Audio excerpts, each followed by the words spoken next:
नमस्कार दोस्तों, समस्याएं आपकी समाधान हमारा के YouTube चैनल में मैं एस्ट्रोलॉजर जतिन सहगल आप सभी लोगों का स्वागत करता हूं।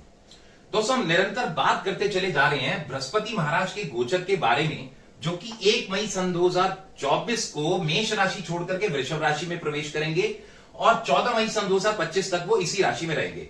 तो विभिन्न राशियों पर इसका क्या प्रभाव रहेगा, इसके बारे में हम बात कर रहे हैं।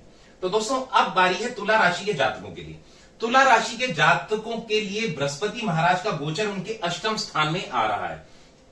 दोस्तों, बहुत से विद्वानों का यह मानना है कि बृहस्पति महाराज जहां पर बैठते हैं वहां पर खराब करते हैं और जहां पर वो देखते हैं वहां पर वो अच्छा करते हैं। हालांकि मेरा यह मानना, मैंने बृहस्पति महाराज को हमेशा एक नेचुरल बेनिफिट प्लैनेट माना है, एक शुभ फलदायी ग्रह माना है।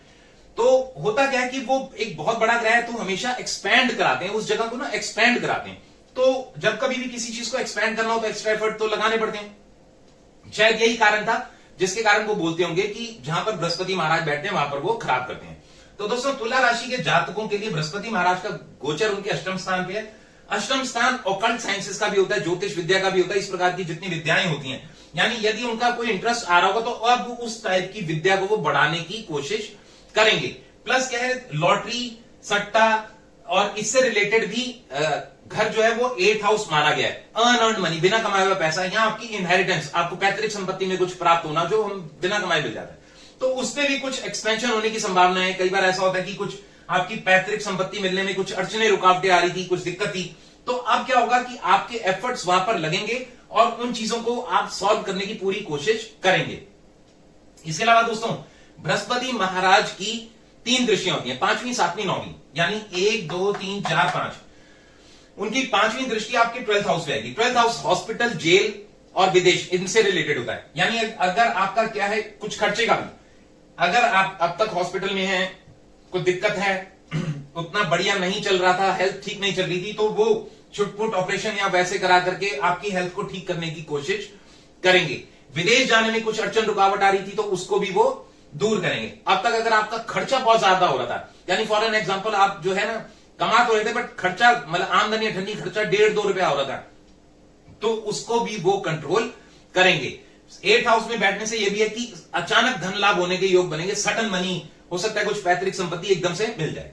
इसके अलावा दोस्तों, बृहस्पति महाराज की 9वीं दृष्टि, 7वीं, सबसे पहले 7वीं दृष्टि, बृहस्पति महाराज की 7वीं दृष्टि आपके सेकंड हाउस। सेकंड हाउस आपके कुटुंब का, आपकी वाणी का और आपके जोड़े हुए धन का, बैंक बैलेंस का।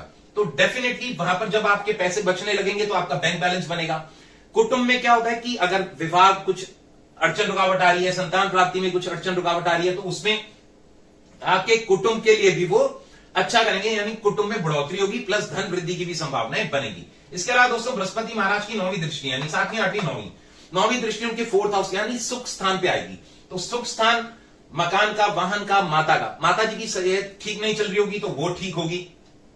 इसके अलावा नया मकान लेने की सोच रहे होंगे वो संभावनाएं बनेगी, वाहन लेने की सोच रहे होंगे तो उसकी भी संभावनाएं बनेगी, कुछ अपने घर को रेनोवेट करने की सोच रहे होंगे तो वो भी अच्छा रहेगा। यानी ओवरऑल अगर देखा जाए तो तुला राशि के जातकों के लिए बृहस्पति महाराज का गोचर शुभ फल ही लेकर के आ रहा है। बट दोस्तों, होता क्या है कि ये जो गोचर होते हैं वो केवल हमारे को डिलीवर करने आते हैं, देने आते हैं, बट सबसे पहले जो है हमारी जन्म कुंडली ही काम करती है, जो कि हमारी जन्म तिथि, जन्म समय, जन्म स्थान के अनुसार तैयार होती है और उसमें प्रेजेंटली चल रही महादशा, अंतरदशा, यदि वो पहले से बहुत पॉजिटिव है तो हमारे को अच्छे रिजल्ट मिलते हैं। यदि वो उतने पॉजिटिव नहीं है तो हमारे को उतने बढ़िया रिजल्ट नहीं मिल पाते। बट जैसा मैंने हमेशा बोला, ज्योतिष कभी भी डराने के लिए नहीं बनाया गया। एक चीज हमेशा से बोलता रहूंगा कि astrology is a divine science, no one can change your destiny but yes you can balance the things. यानी ज्योतिष एक दिव्य विज्ञान है, भाग्य आपका कोई नहीं बदल सकता, परंतु आप अपने जीवन में होने वाली घटनाओं को थोड़ा संभाल अवश्य सकते हैं पॉजिटिव कर्मास करके। तो जितने भी तुला राशि के जातक है, यदि उनको लग रहा है कि कुछ ना कुछ अड़चन रुकावट अभी भी बनी हुई है, उस हिसाब से हमारे को रिजल्ट नहीं मिल रहा, तो उनके लिए बहुत बढ़िया ये रहेगा कि वो एवरी थर्सडे, यानी हर वीरवार, बृहस्पतिवार, चने की दाल या बेसन या केले का दान किसी गरीब जरूरतमंद को करें, उससे हेल्प मिलेगी। प्लस मकई जो होता है, मकई या जिसको हम कॉर्न या मेज भी बोलते हैं, वो डेली अगर पक्षियों को डालना शुरू करेंगे तो भी उनके लिए बेटरमेंट होती चली जाएगी। बाकी मेरी शुभकामनाएं तुला राशि के जातकों के साथ है। इसी के साथ मैं अपनी वाणी को विराम देता हूं। मैं एस्ट्रोलॉजर जतिन सहगल, समस्याएं आपकी समाधान हमारा YouTube चैनल। धन्यवाद।